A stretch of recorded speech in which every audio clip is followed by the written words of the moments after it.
अनीता जी का प्रश्न है कि अगर भक्ति श्रेष्ठ मार्ग है तो इस मार्ग में पूजा पाठ करना, आरती उतारना, दिया और बाती बालना, ये सब चीज़ें गलत है कि सही है, करना चाहिए कि नहीं करना चाहिए। मित्रों, हमारा मन ऐसा है कि वो अतियों में जाता है। कोई भी बात उसको मध्यस्थ में वो देख नहीं सकता। किसी भी बात को ठीक ठीक देखने की शक्ति मन के पास नहीं होती है। मन उस चीज़ को या तो एक आयाम में देखेगा या दूसरे आयाम में देखेगा, अति में देखेगा। ये बहुत सारी बात में ऐसे ही करता है। जैसे उसको बोल तो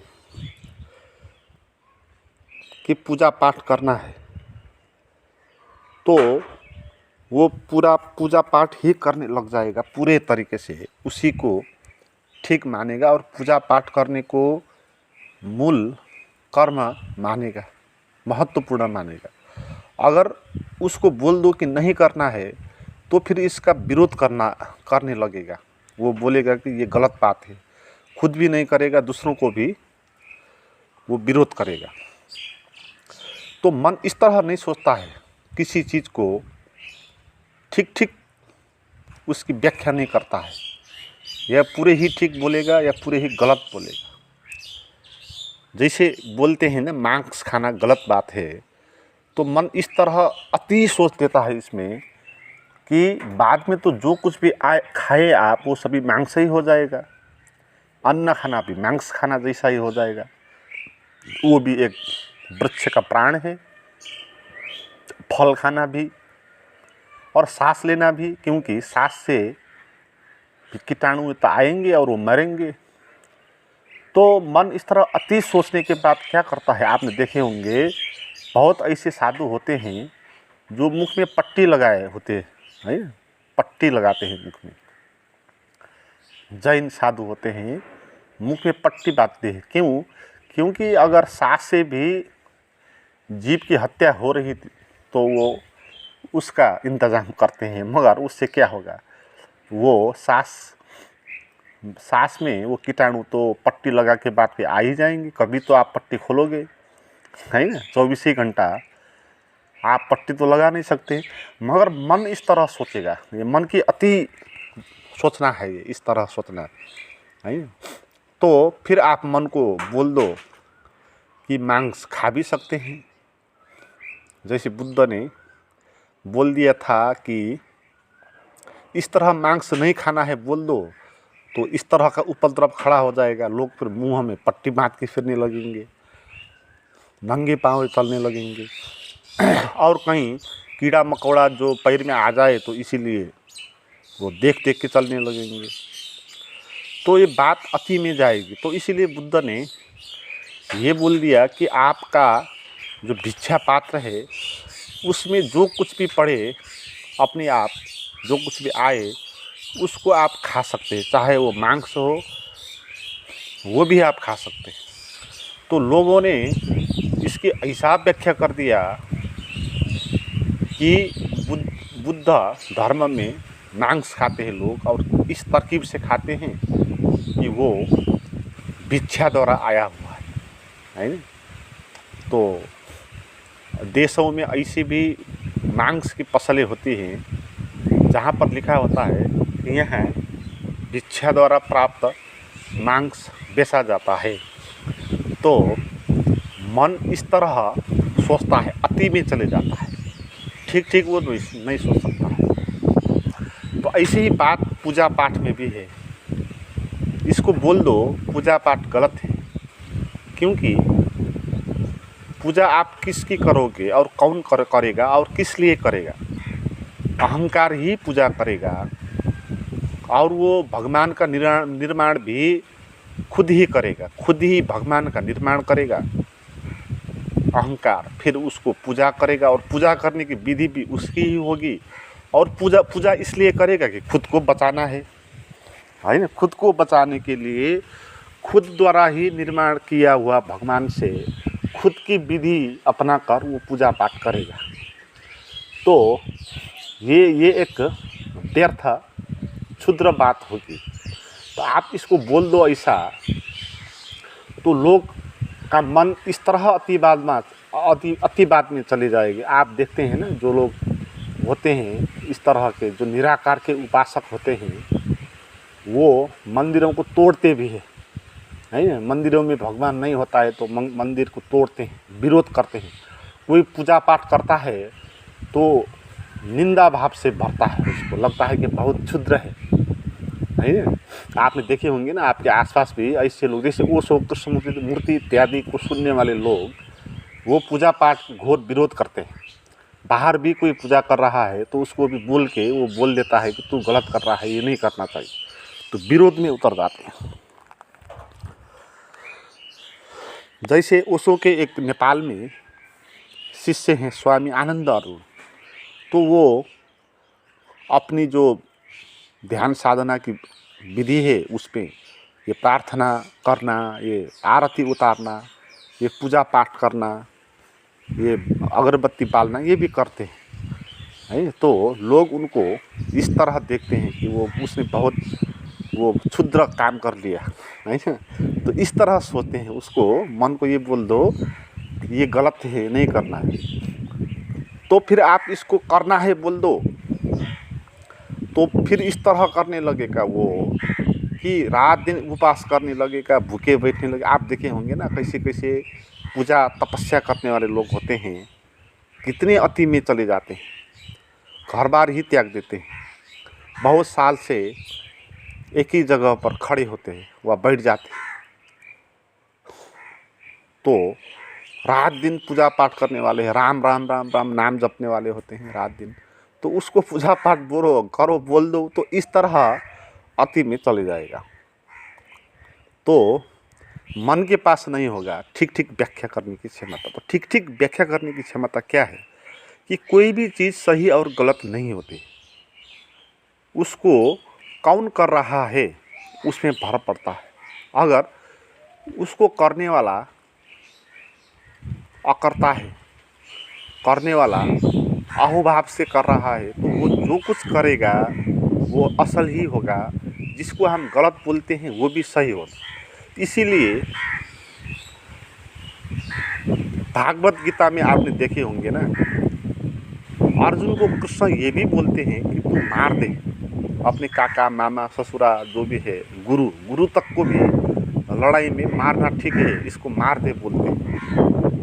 इसीलिए किसी की हत्या करना भी सही हो सकता है, कौन कर रहा है, किस लिए कर रहा है, तो ये बात सही ये होगी।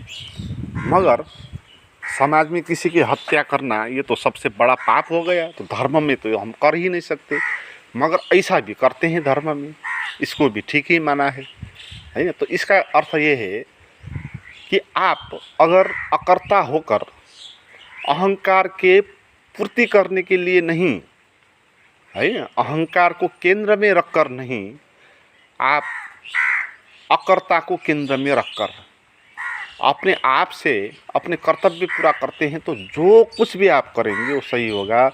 यहाँ तक कि आप हत्या भी कर दो किसी का, वो भी अच्छा हो सकता है, ये बात। और दूसरी बात इसमें कि आपके अंदर अहंकार हो तो आप जो कुछ भी करोगे वो गलत ही होगा, चाहे वो हम उसको सही ही क्यों नहीं माने, वो भी गलत होगा। अगर किसी ने दान दे दिया बहुत, किसी दुखी दरिद्री अपांग को, किसी संस्था को बहुत दान दे दिया, तो ये बात तो एक असल बात है ना, पुण्य वाली बात है।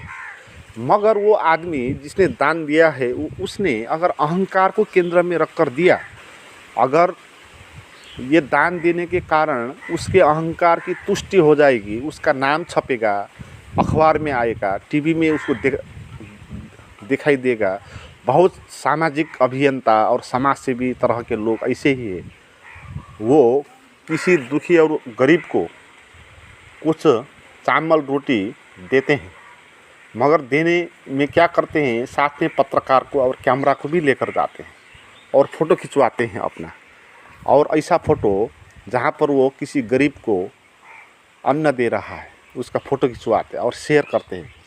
तो इस तरह आपने सही काम भी किया तो भी वो गलत होगा, क्योंकि उसका उद्देश्य से फर्क है। अहंकार की तुष्टि के लिए, लोभ के लिए दान दक्षिणा कर दूं ताकि ये सबसे बड़ा दानी है, समाज में ये पहचान बन जाएगी। तो ये पहचान बनाने के लिए अहंकार असल कर्म भी करता है। लोग जो असल कर्म करते हैं ना, वो इसीलिए ही करते हैं, अपने अहंकार को बचाने के लिए, उसको प्रख्यात करने के लिए। तो इस तरह आप सही काम भी करोगे तो भी गलत होगा। तो पूजा पाठ और आरती ये उतारने में भी बात ऐसी ही है। आप अगर ये पूजा पाठ इस तरह कर रहे हैं जैसे कोई अहंकारी करता है कि हे भगवान मुझे नौकरी दिला दे, या मेरी बेटी की शादी कर दे, या मुझे कोई प्रतिष्ठा दिला दे, तो इस तरह अपना जो लोभ है, अहंकार का लोभ, तो उसको पूरा करवाने के लिए भगवान को खुश कर रहा है। तो उस तरह वो पूजा पाठ कर रहा है, ध्यान तपस्या कर रहा है। तो वो जितना भी क्यों न करो, करोड़ों साल भी क्यों न करो, वो गलत है। उससे उसको कोई भी शांति, आनंद, आत्मा का अनुभव नहीं होगा, है ना। क्योंकि उसमें अहंकार के जो लोभ लालच है उनको पूरा करने के लिए भगवान को उसने पूजा पाठ किया। तो बात क्या हुआ कि भगवान को भी वो एक अपना साधन बनाना चाहता है, वो धनी बनना चाहता है, और भगवान को वो अपना गुलाम बनाना चाहता है जो उसको धनी बना दे। तो इस तरह हमारा पूजा पाठ है। हमारा अहंकार पूजा पाठ करने में क्या करता है, परमात्मा को अपना गुलाम बनाता है, उसकी स्तुति करके, उसको खुशी करके उससे अपना काम करवाना चाहते हैं हम।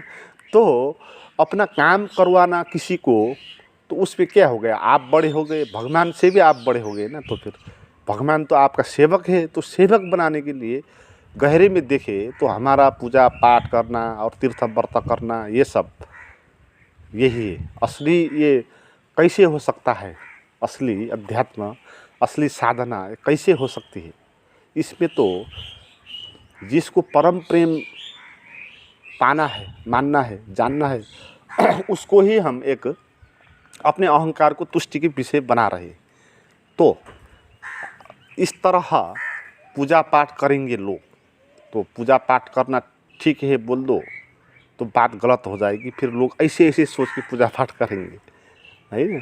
अगर ना करो, गलत है बोल दो, तो वो फिर इसका विरोध करने लगेगा, वो खुद ही परेशान हो जाएगा। जहाँ जहाँ पूजा लोगों को देखेगा पूजा पाठ करते हुए, तो लोग तो पूजा पाठ करके खुशी हो दुखी हो, वो खुद दुखी हो जाएगा। उसको ये क्यों कर रहा है, ये गलत है, ऐसा विरोध मन में होगा। तो बात ये समझनी है कि पूजा पाठ करना किस तरह आप लेते हैं इसको। लोभ लालच अहंकार को तुष्टि के लिए है, परंपरा और मान्यता के कारण है, तो ये गलत है। और अगर आप अहोभाव से भरीपूर्ण है, आप अहंकार को गिराने के लिए पूजा पाठ करते हैं, एक भगवान की एक मूर्ति रख दी आगे और उसके आगे आप झुक गए, तो वो झुकना बहुत महत्वपूर्ण है ना। अध्यात्म में झुकना महत्वपूर्ण है, अहंकार खत्म होना महत्वपूर्ण है। तो साधना व पूजा पाठ जो कुछ भी करते हैं उसको एक ही परिभाषा करना चाहिए कि अगर अहंकार को गिराने के लिए हो रहा है सही है, अहंकार को बढ़ाने के लिए कर रहा है गलत है। कोई ध्यान कर रहा है जैसे ओशो और कृष्णमूर्ति बोलते हैं, मगर अहंकार को बढ़ाने के लिए कर रहा है तो वो गलत है। कोई पूजा पाठ भी कर रहा है, वो यज्ञ भी कर रहा है, सत्यनारायण का कथा भी लगा रहा है, मगर अहंकार को गिराने के लिए कर रहा है तो वो भी ठीक है ना। तो इस तरह भी पूजा पाठ हो सकता है ना। लोग किसी के आगे, अब मूर्ति का क्या अर्थ है, मूर्ति का ये अर्थ है कि भगवान कोई दृश्य चीज़ है नहीं, और जो प्रेम करते हैं भगवान को वो उसको एक प्रतीक बना देंगे, है ना। तो मूर्ति का अर्थ उस भगवान का एक प्रतीक है, सिंबल है, तो वो झुकने में आसान होगा ना। भगवान को सुनने के आगे झुकने में तो थोड़ा दिक्कत होगी, क्योंकि कुछ है ही नहीं उधर। तो भगवान को खड़ा कर दिया आपने, एक पत्थर रख दिया और उसको भगवान मान दिया, और एक मूर्ति रख दिया और भगवान मान दिया, तो आप झुके तो झुकने में आसान होगा ना, है ना। और भगवान जो मूर्ति है वो भगवान उस किस्म का भगवान है नहीं जो कर्मकांड करने वाले के भगवान होते हैं, वो तो एक प्रतीक के रूप में होंगे, है ना। और ये भी बोला जाता है कि भगवान सभी जगह होते हैं, कण कण में होते हैं, तो पत्थर भी भगवान तो होंगे। तो इसलिए पत्थर की पूजा करना भी गलत कैसे होगा, नहीं हुआ ना। तो पत्थर की पूजा करना भी सही है। और ये दीप जलाना बहुत अच्छी बात हो सकती है, ये भी एक प्रतीक है आत्मा के। आत्मा जैसे प्रकाशित होती है, एक दिए जैसी प्रकाशित होती है, दिए उसका सिंबल बन जाता है। आप धूप डालते हैं तो धूप की वासना जो आएगी तो वो वासना, और परमात्मा की ऐसी एक वासना आती है तो उसी का सिंबल है ना। आप फूल चढ़ाते हैं तो वो फूल परमात्मा के सुंदर सौंदर्य का एक प्रतीक है, तो सौंदर्य की आपने पूजा कर दी। तो इस तरह आप ये चीज़ें कर सकते हैं, है ना, इस तरह सिंबल की तरह, और अपने अहंकार के झुकाने के लिए। इसमें ब्राह्मण को बीच में लाना नहीं है, ये गलत बात है। हर एक की पूजा अपनी होनी चाहिए, खुद परमात्मा और आप दो होने चाहिए। बीच में कोई पंडित, कोई गुरु, कोई व्यक्ति को नहीं लाना है, क्योंकि ये उदार बात नहीं है ना। जैसे हमारे पुराने किस्म के परंपरागत पूजा पाठ में क्या होता है कि एक ब्राह्मण को लेकर आते हैं, उसको बैठाते हैं बीच में, और वो दलाल जी का काम करता है, वो उसका भगवान तक पहुंचाने के लिए काम करता है। तो है ना, ये तो दलाली हो गई, ये पूजा पाठ नहीं होगा। तो पूजा पाठ में आप हो और आपका सिंबल हो, आपका भगवान हो, प्रतीक हो, कोई मूर्ति हो, चित्र हो। आप जिस गुरु को मानते हैं उसका चित्र लगा सकते हैं कहीं एक जगह पर घर के, है ना। और सुबह शाम आप मज़े से आरती दिए बाल सकते हैं उधर, है ना। दिए भी एक सिंबल का काम, और ये अच्छा भी दिखता है, एक सौंदर्य भी है ना इसमें, है ना। आपने बहुत अच्छे से मूर्तियाँ सजा ली, और थाल अक्षता और ये धूप बाती ये रख दी, तो घंटा बजा लिए, शंख बजा लिए, तो ये एक सौंदर्य भी है उधर उसका एक, है ना।